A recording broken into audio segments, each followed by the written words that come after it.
What's up, everybody, and welcome back to For the Minions, the weekly update about the various third-person MOBAs out there, excluding Smite, of course, because fuck Smite. But I'm your host, the Man Goose. If you guys have been watching my channel for a while, then you recognize the For the Minions show. This is either episode 1 or 46. I don't know how you want to look at it. But my new co-host is the man, the myth, the legend, Jellyknees. How you doing, Jelly? I am fantastic, Mangoose. I'm stoked to be doing For the Minions with you again. This will be my second time doing this, but in general, the show is fantastic and good coverage across the board. But with us today, we have Lucy Angel. Lucy, how are you doing? I am doing pretty well. So what's the first game we want to talk about? Because I kind of want to go over Paragon a little bit before we jump into the games that are going on now. Yeah, just tell us a little bit about yourself, how, like, when you started playing Paragon, favorite hero, your experience with the third-person MOBAs, all that. It's a funny story, actually, with how I first started with Paragon. So, of course, I went to the AI bots to try it out.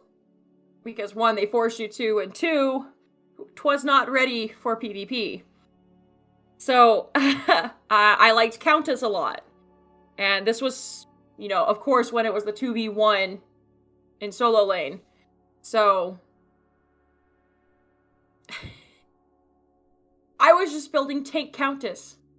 Just straight tank. Straight tank, no damage. And it worked against the AI bots. And,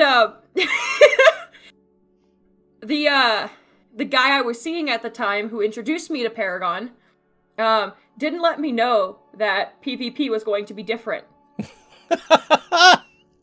So my first PvP match was Countess straight tank. I went up to a Chimera, which I had never seen in the AI game, so I'm like, who the hell is this guy? And Why does he keep jumping on me? No. He didn't even notice me. I jumped on him. Threw out all my abilities and even ulted, and it did less than a quarter of his health, and he literally just turned, looked at me, looked away, looked at me. It was like, really? I'm like, oh, I'm gonna die. I'm gonna die. It's rare that a Countess jumps someone and you only take a quarter of your health damage, and you're like, oh, okay, I'm alive, cool. That'd make good bait, though, a tank Countess, because everybody be trying to kill her thinking it's an easy kill. But yeah, AI and real people, completely different ballgame. Just a smidge, you know? AI taking Countess worked. PvP did not, because she was still pretty damn squishy. All right, so what we're going to do here, we're going to talk about news and updates for the various games, and then we're going to talk about the poll that I put out, and then after that, we have our topic for discussion. The topic this time, because we have Lucy, is what kind of content people want to see out of these new games, because Lucy is producing some videos that are kind of like Alet's old videos, and I know I've seen many people in the comments of my videos talking about how they wish Alet would come back. I don't think Alet's coming back, but Lucy can possibly fill that hole in your heart. Without further ado, let's get into the news and updates here, starting with Predecessor. Predecessor is bringing in more testers. They did an announcement saying that anybody who wants to apply to be a tester is welcome to do so. And they had some pretty strict CPU requirements. Some fairly, I wouldn't say high end, but I think a lot of people probably won't have those gen graphics cards and such. But Jelly, what did you think about Predecessor's announcement? I think, like you said, it surprised me both how low the PC specs were, but also how high they were at the same time. Kind of that, like you said, the CPU was slightly higher than average, than I think the average player has, but the GPU specs were 4 generations old at this point. So it's that weird kind of give and take that they have in terms of those specifications. But mainly, I think the thing that this announcement shows us is that we may be further off from some kind of early access release or any kind of release like that from Predecessor than we previously believed. We haven't heard anything about a new stress test since the last one went under, and then them asking for more testers makes you think that they are still feeling that they're a decent way out from that level of release. Yeah, I agree with that. Lucy, what do you think? I don't think it necessarily means anything. I think that them trying to bring in more testers is just trying to show that it's showing that they're just trying to up the antes, because when they did the first test, clearly they didn't have enough people. So they're just, I feel like, just trying to bring in a little bit more this time before they do another stress test. So by that, it means that this could be a pre-test for the next actual test. That could be very much the case too. I guess that would depend on how many testers that they're going to bring in. I don't think they'll bring in nearly as many testers as they had people in their previous alphas. Mm-hmm.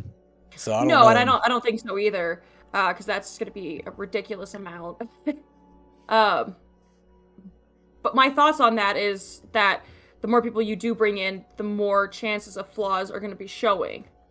And you're actually going to be able to give credible feedback from the specific people that you asked to do this, because I'm assuming part of the deal is to write about what went wrong, what went right, things like that, and like a whole description of how the game was.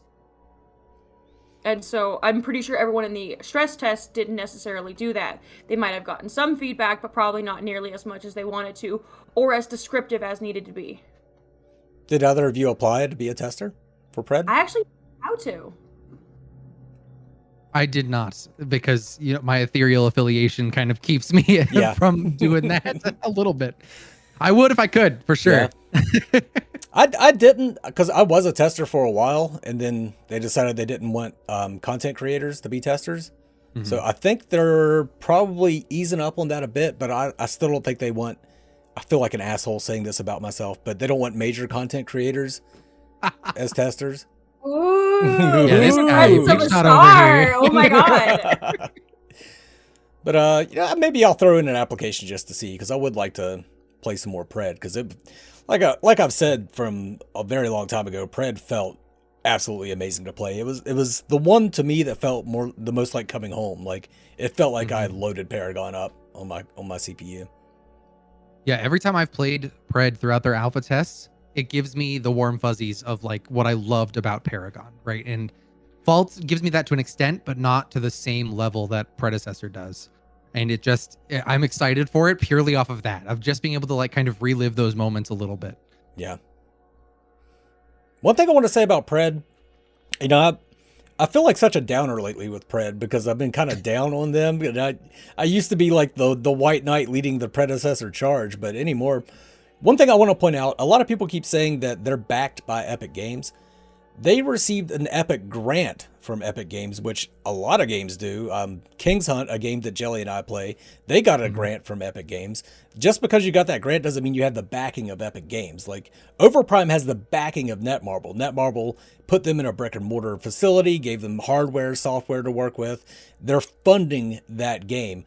Epic is not funding Predecessor. They just happened to win an Epic grant, which is cool. It's great news, but that doesn't mean that they're being backed by Epic Games. I just wanted to point that out. Again, sorry for being such a downer.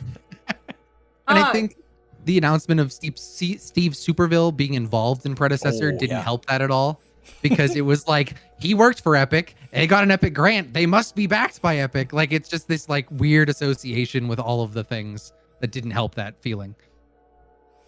That gives them such a leg up on everybody else that Steve Superville is consulting. Oh, absolutely.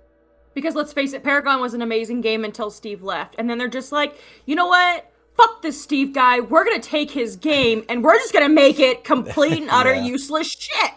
Because the card system, oh my god. I know one of the reasons they wanted to redo the card systems was to prevent copy builds and everyone going the same build. So you take 6 cards and make it into 3. Less and combination gems. there, but and okay. Gems. Oh, and gems, and gems. Even though there's only 3 options for gems, and you can only go in a straight line with them. But okay. Did not help anything. Did not help anything. It's not like you were gonna see, like, oh, Murdoch is running all the same cards as my Sparrow, but he went green gem. Like, no, he's not gonna go green gem. Like, he was always gonna go red, same as Sparrow. Yeah. It's just how it works. The only different combinations you could possibly get is, one Chimera going green and the other Chimera going red gem. That was basically going to be the difference. Why is my camera being so stubborn? I don't know, but it is zooming in and out. I feel like Wayne's World. Whoa! Well, while Lucy's messing with her camera, Jelly, you want to talk about the Ethereal updates? You're the man for the job, I believe. I guess I'll talk about Ethereal a little bit here. So we've got the Ethereal Extra live stream on November 6th, which will be content creators playing the game, able to stream it on to their communities, ask questions, but they're going to get their hands on the game. And it's intended to be a way for the community to see greater feedback from different people, because most of the gameplays we've seen have either been myself or Skifter. And then also give their communities chances to learn about the game, ask questions, all that good stuff. So it'll be an exciting time for sure. And as opposed to last year's Extra live stream, they completely made that map just for the stream. That wasn't the game, but this time it's going to be the game.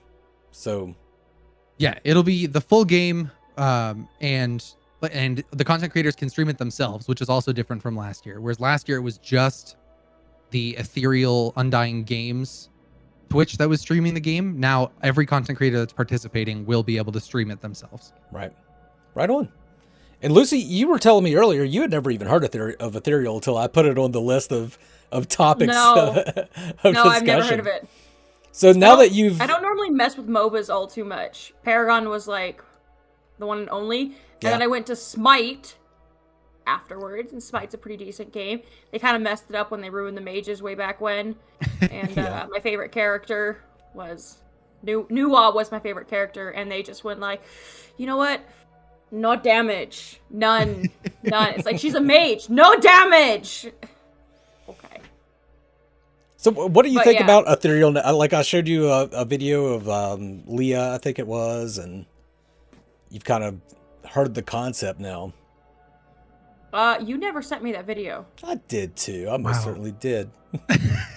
Called out. Oh, geez, you did. I must have viewed it from my phone, and so... Ooh. Got him. My bad. But yeah, okay. In all fairness, though, I was driving home a hour and a half drive home. Not the best time to watch YouTube videos either.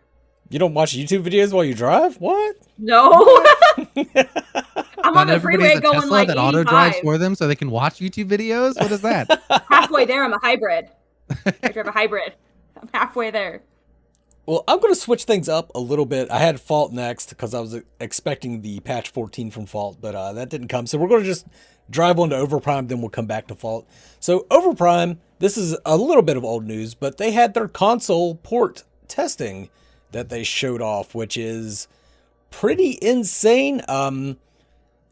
We've heard everybody talk about how they're going to eventually have a console port. They never really specify which console, but here comes Overprime with a video of them playing on the PS5 dev kit, and it blew a lot of people away. A lot of people weren't. I certainly wasn't expecting that so soon. I knew they would eventually be developing for it, but they're the first ones that have shown us actual concrete evidence that they are porting their game to console and actually developing currently.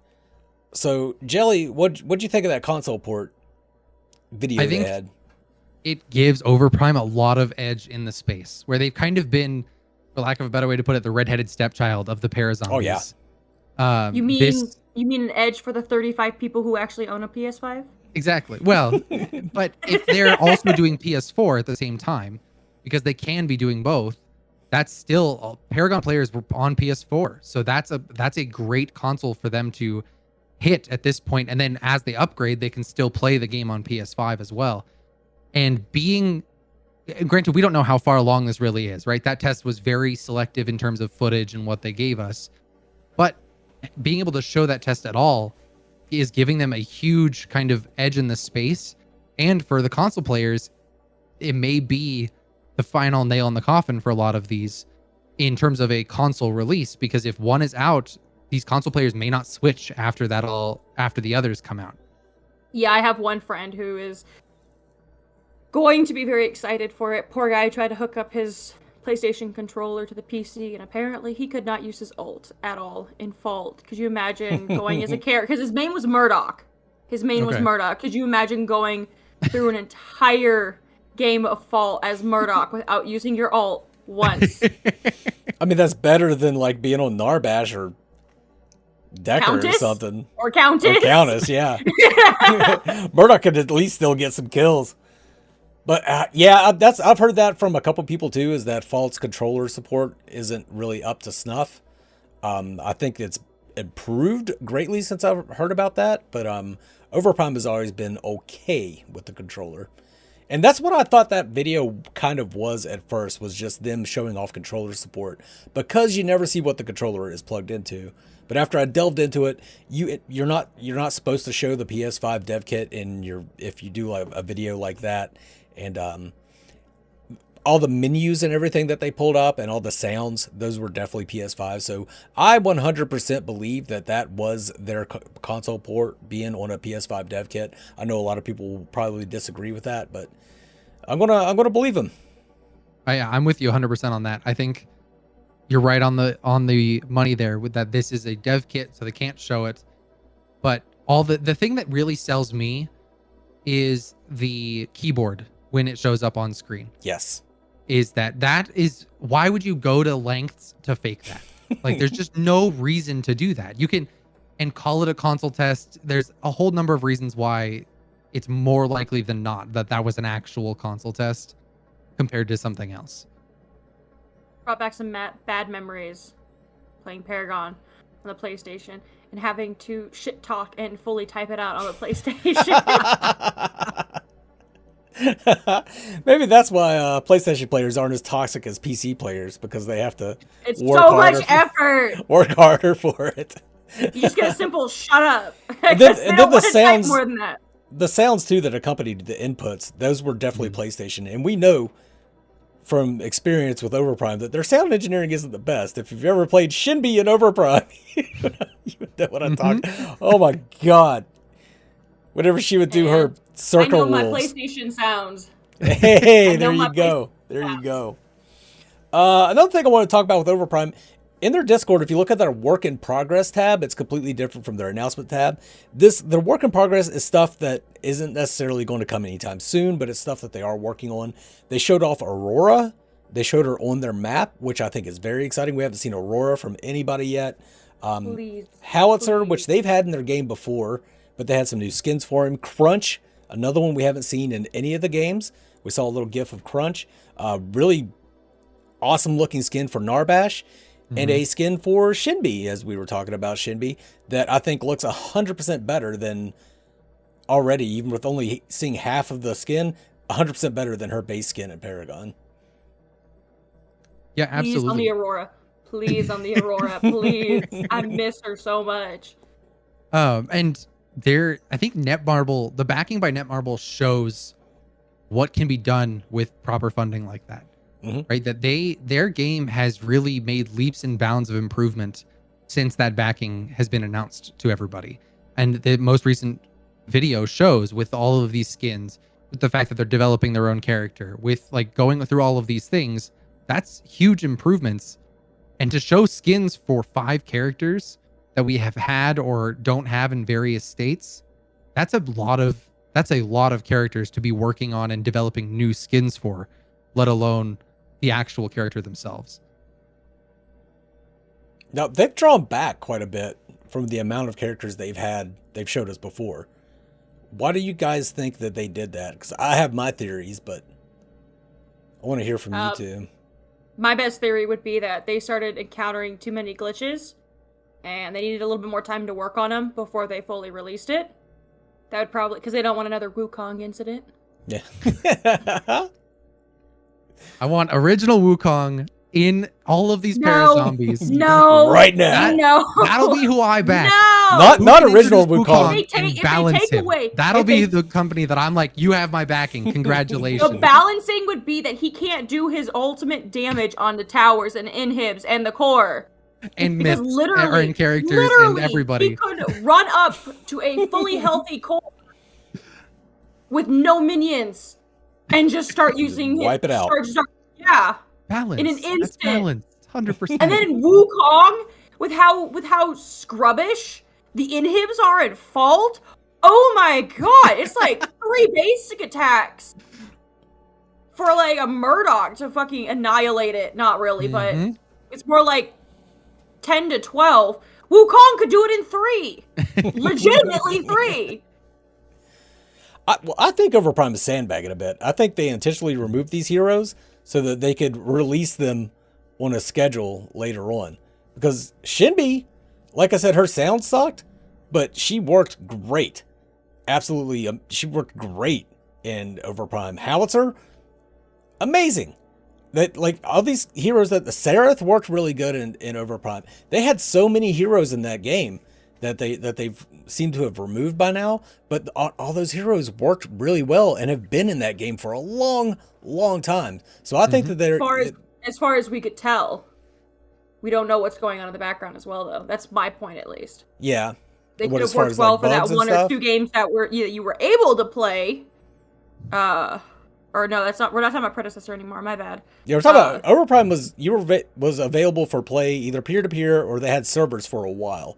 Yeah. And then once they received the backing from Netmarble, that's when they shut their servers down, decided to focus on the game more.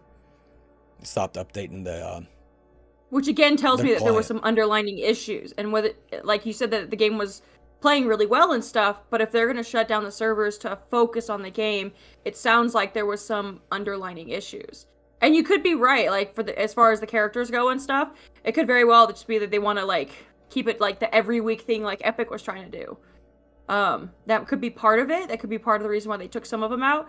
But as many as they did, I think it has a strong impact to do with there were some underlying issues that they needed to fix.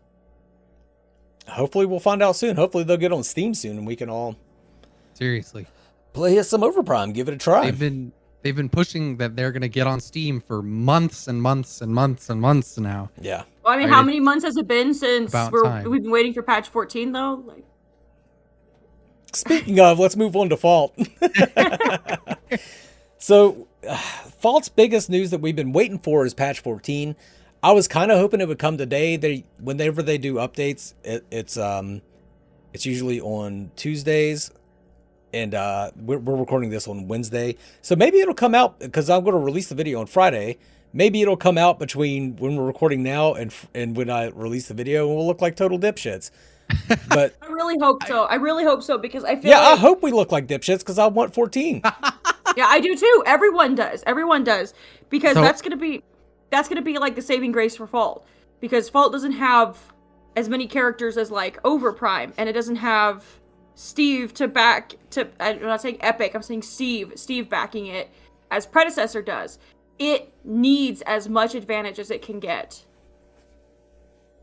And I hate to be the bearer of bad news, but they announced on their Twitter today that they are not announcing the patch this week. Oh, okay. So, yikes. But the weird thing is that they usually do updates on Tuesdays, and that didn't happen. But Wednesday, they decided to release this announcement. Well, to me, it seems like their community was like, where is it? What's going on? And they were like, let's publish an announcement to then try and cover it a little bit. That like, oh yeah, we're not going to have it this week. Maybe it was a little behind. If this update is because they're planning on the big patch next Tuesday. Which I'm fine with, like whatever it takes, right? But I just wish, and I know that they already put out that they were not going to be doing a lot of updates before 14. Like I know that they put that out, but still Tuesday, like everybody that cares about patch 14 was checking their Discord. Like I was checking it every hour to see if it had dropped yet and see if they had announced it. It would have been nice if they would have let us know like sometime ahead, like in the morning, like, hey, no updates for today or something like that. That way I wouldn't have been losing my mind looking for patch 14 all day. Yeah, and we've talked about that before, Mangoose, of if you're not going to have an announcement, you need to announce that you're not having an announcement as early as possible. Waiting till the day after to announce that you're not doing patch notes, probably not the best plan in that case. No, but it keeps people checking, and it keeps people trying to install it, trying to possibly open it up to see if there's anything new, and and if they open it up to see if there's anything new about it, they might start playing a couple matches.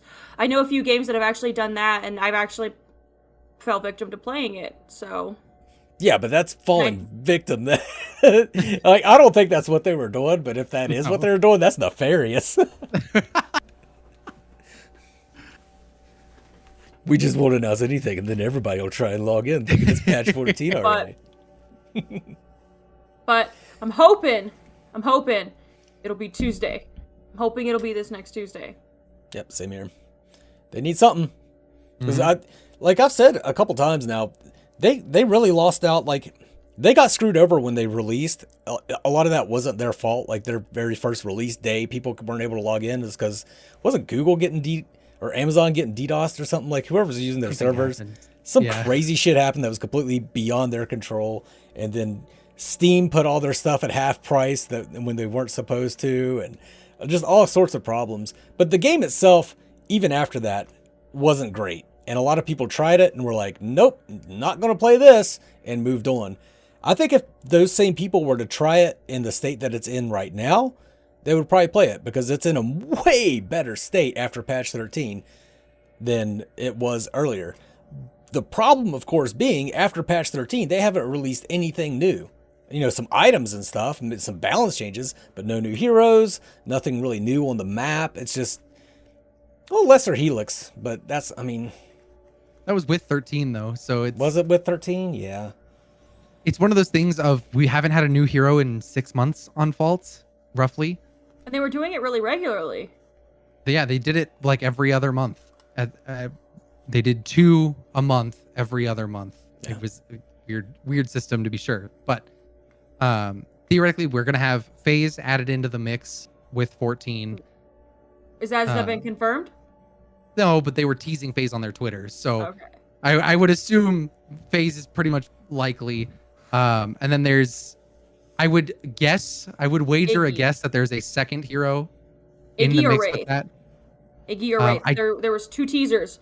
There was a teaser photo, and they had an Iggy turret, and that's where FaZe had her sticky note.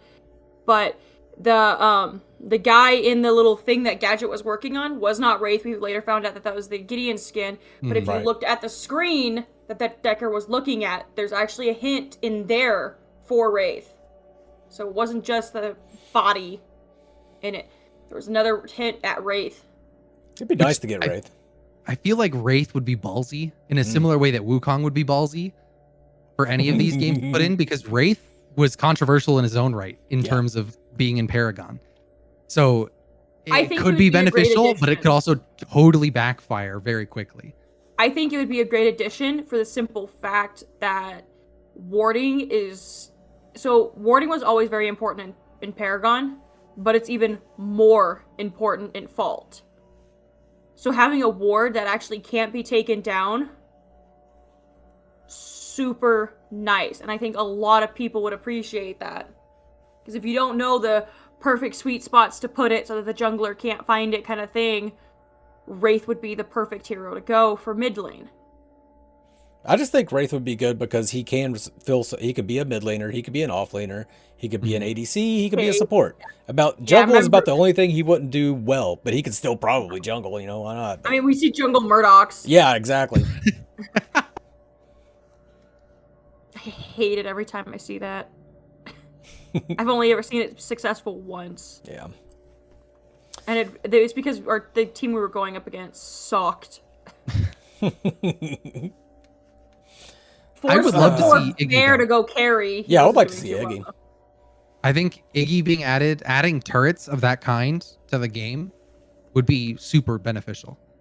And it creates a little bit more balance around that mid lane that I think is lacking right now with the variety. I think so too, because you could set up turrets so that it's another like gank proof kind of way, because you could set up the turrets to aim at the jungler if they come out from the fog wall to try to gank you. They're already taking damage.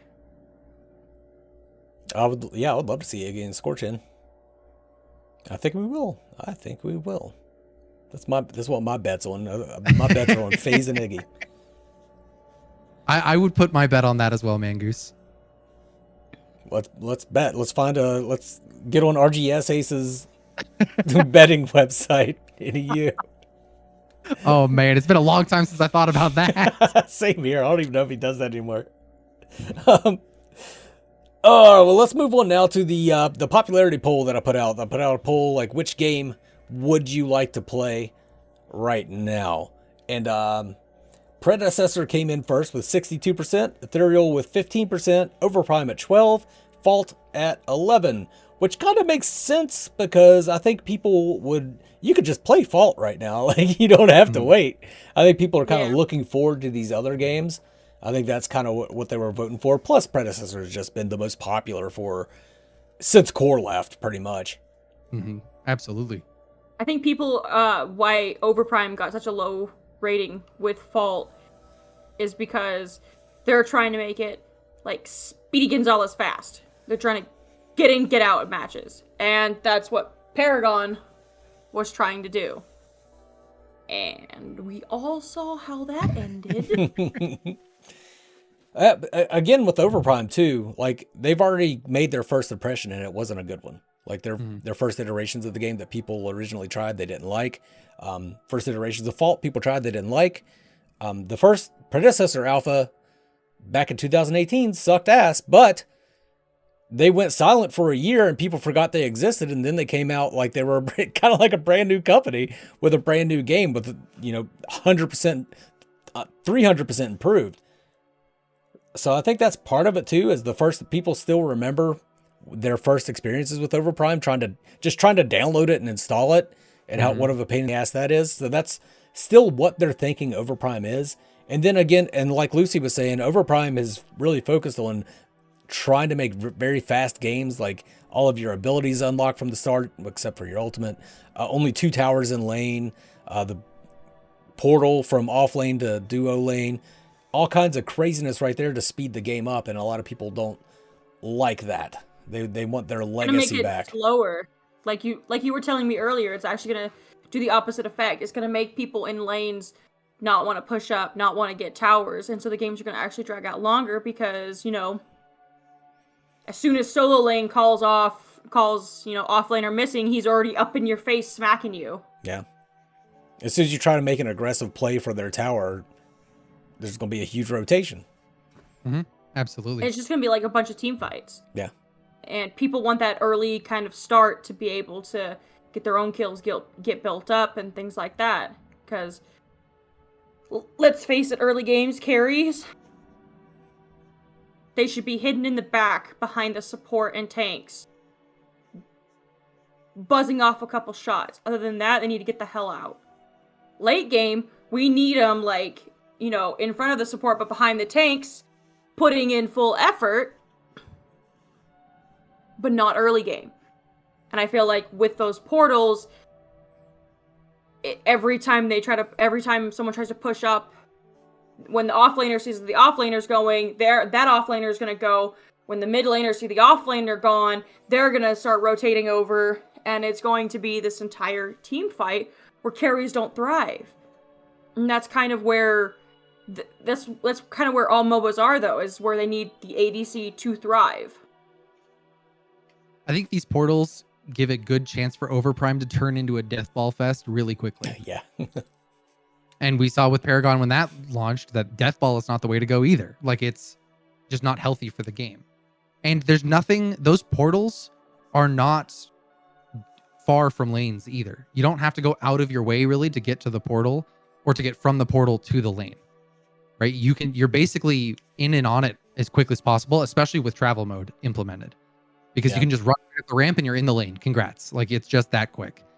So it's going to be interesting to see how that plays out once the community at large is able to get their hands on the game. One thing about this poll that I was actually surprised to see was that Ethereal was higher on the list than Overprime and Fault. Yeah, same here. I didn't expect to see that either. Well, I was expecting Fault because, like Mangoose said, you can play Fault right now. There's not really a super intensity to play it right now because, I just played it for 3 hours last night, kind of deal with it. Overprime, I could see it because Ethereal, from what I heard, started on its own. They started before even Paragon ended. Mm-hmm. So they're not something to start thriving, just trying to do a copy and paste with little tweaks kind of thing of Paragon. As far as Overprime's trying to take Paragon and then Overprime is trying to take Paragon at its worst and then times it by 10. And a lot of people are not going to be happy about that.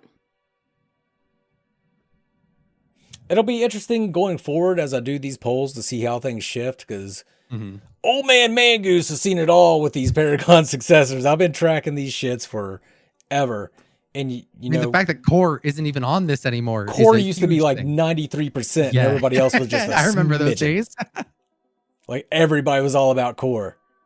And then when Fault came around, Fault was the big one. Fault was like 75% were for Fault. And now it's come all the way full circle and Pred's in the lead. Maybe eventually Ethereal will be up there. You never know. Like if Overprime comes out and it's really fun and people love it, it might take the lead. You never know. You never know. Absolutely. I just don't think the path that they're going with this is a good one in the long run. Not for you, but there are players who enjoyed version 42 Paragon. Mm-hmm. And they'll probably enjoy Overprime as well. Not many. More than you think.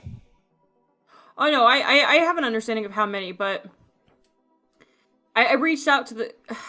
Back then I had a large community who played in Paragon. Like all across the country, all across this country, all across, different countries and things like that.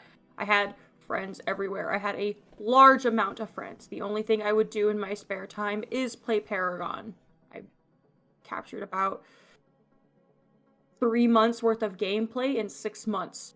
Like, Paragon was my life. Paragon was my life. That is where I had all my friends and everything, and I made a lot of connections. From what they were saying,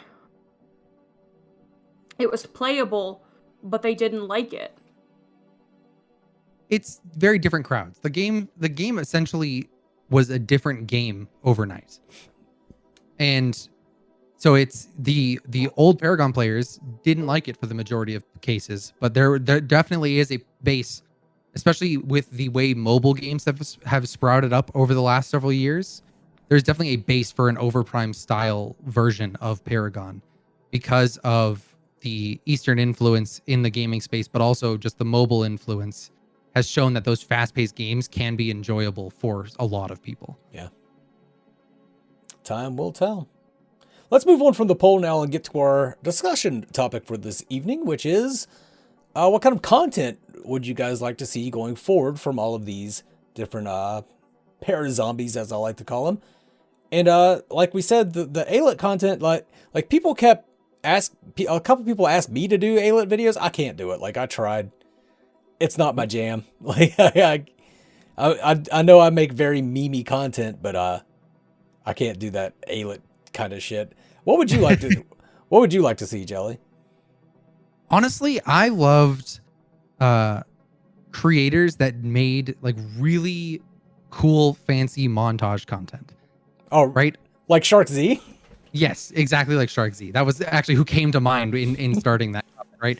Is like going through and they made like really high quality versions. It wasn't just a string of clips together with music behind it, right? Like it was actually its own kind of thing. And I really enjoyed those. I'm excited as spectator modes start being implemented into these games to see that kind of content also created again. Oh my god, when spectator mode is actually a thing in Vault, it'd be so much easier to make the videos. So speaking of the Alet style videos, how can people get their clips to you? So right now I'm just taking them by email. I think that's just going to be the main source of it. I think it's going to be the easiest. I know a few of them, I've taken different methods of taking them. Like Aimless sent it to me over Facebook Messenger, but I also don't want everyone knowing my private Facebook. So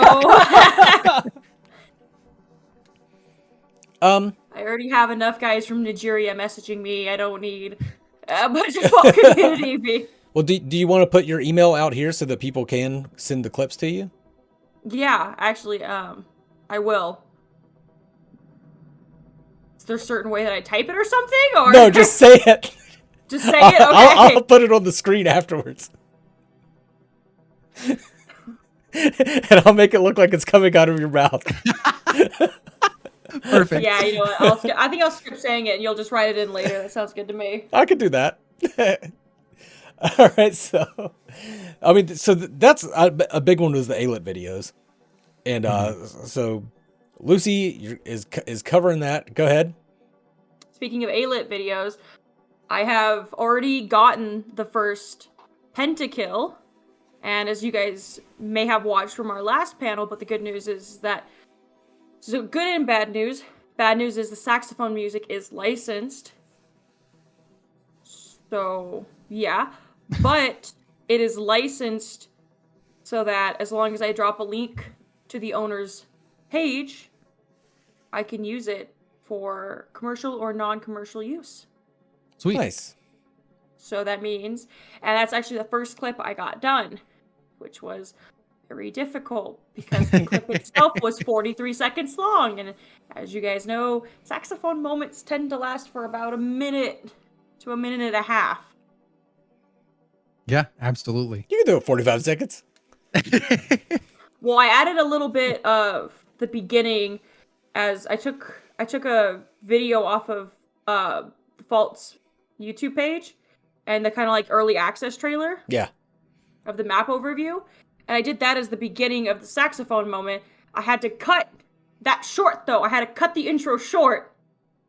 And then I had to cut the ending piece off of getting these all to match up without the music sounding weird is probably the hardest thing about video editing. It's got to be, because like I can view the clips frame by frame and be able, like, no problem, get it to exactly where I need it. The music lineup though, so it matches the video timing and then it doesn't mess up the sound, because you know, it's, if you're hearing the saxophone moment and then all of a sudden it's like random different sounds, or it just like halfway through the initial chorus and it's like repeats when it's halfway through that, like it's not gonna sound, that's not gonna sound right. So luckily that was the first clip, 59 seconds long, and it took over 4 hours to do, but I got it. It's way harder than you think. Like I said, like people kept asking me to do it, so I tried it, and like I looked at the end result and I was like, this is complete dog shit, and I'm not putting this on my channel.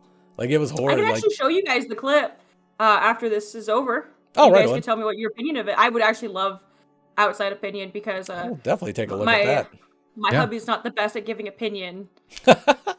I did the first one of, and the music sound was just slightly different, but it kept bugging me, and I'm like, does this sound normal to you? And he goes, yeah, it sounds fine. I mean, you're not doing top tier quality anyways. I'm like, I'm trying to do it.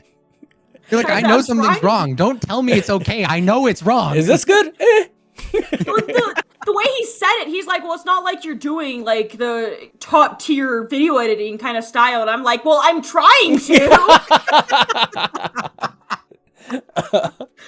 I'll tell you what I want to see somebody to step up for, and I sure as fuck ain't gonna do this, is Sylphan's old, really math-heavy style videos.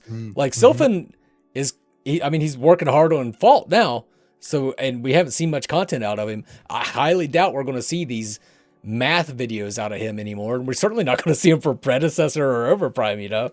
I would love to see somebody step up and do those spreadsheets, because those were always enormously helpful. And just he was my favorite YouTuber in Paragon. Yeah, it was if great. anybody's looking for an example, you can look at Sylphan. Oh my gosh, he was like crying when he announced that Paragon was shutting down. He was legit like crying. Yeah, what a pussy. Fuck you, I cried 4 years after. Oh my god. I'm like looking at the saxophone moments in the WTF A-Lit videos like, this was the game I loved. I was that pussy. 100%. That was a heartbreaking moment when Paragon shut it down. If anybody's out there good with math and you want to be a content creator, that's your in right there. Absolutely. I will be your first subscriber. Jelly, you're good with math. You do it. You're not busy. Oh yeah, never, dude. What? Busy? What is that? Is he smart enough to do the video editing though? It takes quite a bit of intelligence. He's more than a pretty face. I mean, I did those Ethereal jungle breakdown videos, which took me far longer than I would like to admit to figure out all the math on those. But honestly, I want more people, and I love you, Mangoose. I want more people to do their own Honest Hero reviews. Yes. I do too. I want to see as many of those as possible because like and in your style where you're just kind of like ranting and shitting on the character, but at the same time like a super serious at this like trying to do their own thing. It's all fantastic. So I would love to see more of those. Yeah, if you guys want to do Honest Hero reviews, I don't have a license on it. Like Mangoose claims 10% though of all your revenue. Like I think mine are good enough to stand on their own well amongst the other people because I just have a knack for putting my finger on the community's pulse, but hitting the nail on the head as it were. Mm-hmm. Yeah, if anybody else out there wants to do Honest Hero overviews, go for it. Here's the cool thing about it.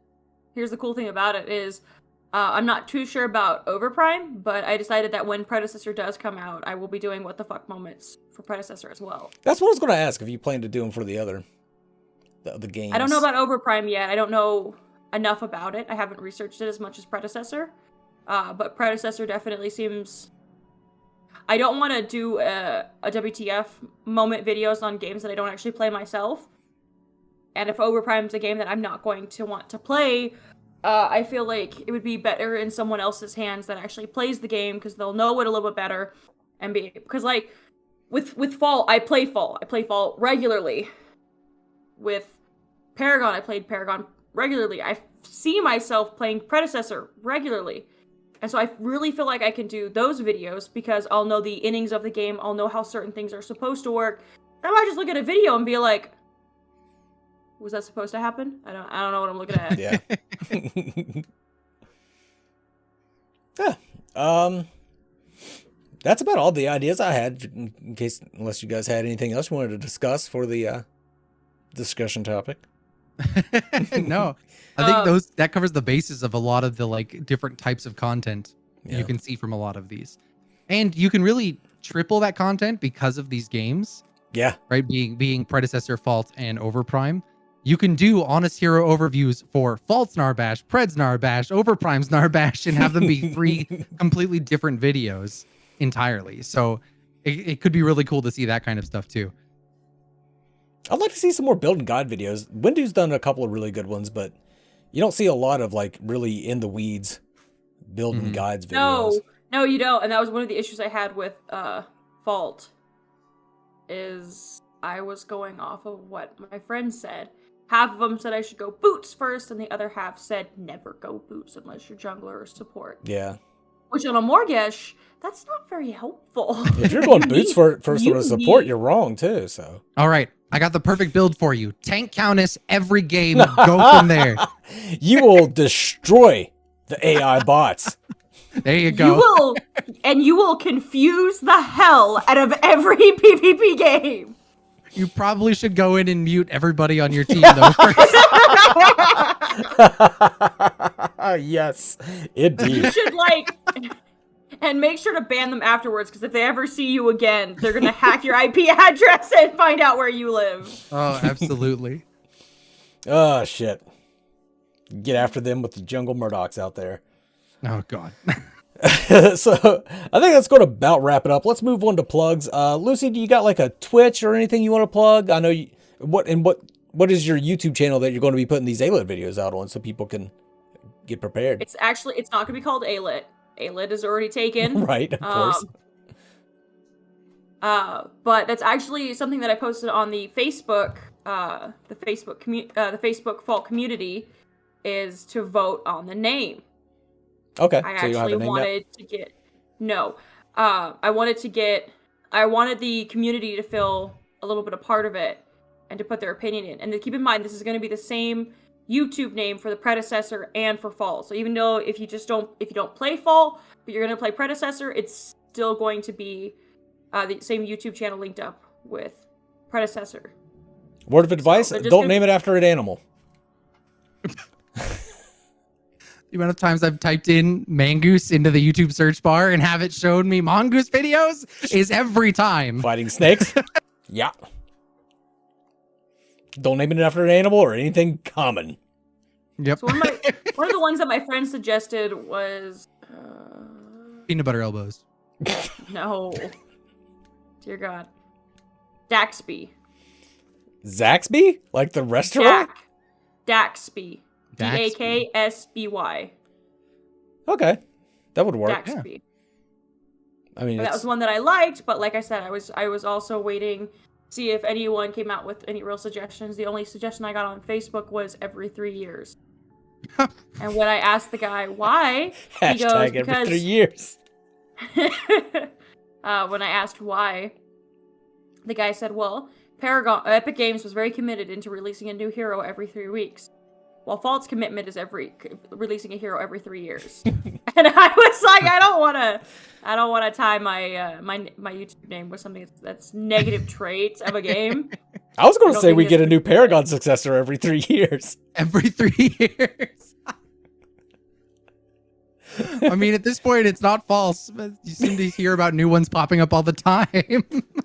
Well, But when they actually release, it's free. It's free, already finished work. Oh, yeah, absolutely. Not completely, but a lot of it is already done. Jelly, what do you got to plug? Jellyknees YouTube channel. Maybe I'll start doing more math videos again for Mangoose. Math man. And and then my Twitch channel as well, Jellyknees on Twitch. Right on. What about you, Mangoose? What are you got plugging? Nothing to plug, because this is on my channel. So if you're already watching, you're already watching. Perfect. Yeah, that's gonna wrap it up for this week. I hope you guys enjoyed the return of For the Minions. I know I enjoyed all the preparation and everything that goes into this show. I really love doing it. I think this is a great way for people to stay up to date on the various goings ons without having to track every Discord like I do all the goddamn time. I'll do it so you don't have to. So thank you. Don't worry. He loves doing it. He talked a lot about today's, like, how much he missed doing this. I did. But that is going to close it out for us. Thanks for coming out. I really appreciate it. Jellyknees, thanks for co-hosting. Lucy, thanks for being our guest host. And to everybody out there, I should mention this right now. Probably should have mentioned it a long time ago. If you want a guest host, hit me up. That's the format for the Minions. Just every week we have somebody new. I think next week's going to be Bearded. So, Sweet. Yeah. Just hit me up. You don't have to be a content creator. You don't have to be pushing anything. If you just want to come talk with us about the various third-person MOBAs, come on out. That's how I got here. Was I hit Mangoose up randomly? And either fangirl over Jelly or Mangoose. Yeah, exactly. Over Jelly. But yeah, that's going to close it out. Appreciate everybody coming out. See y'all next week. Mangoose. Shout out to channel members Foolish Bloodhunter, Jellyknees, Meow Mix for Men, and Stunt.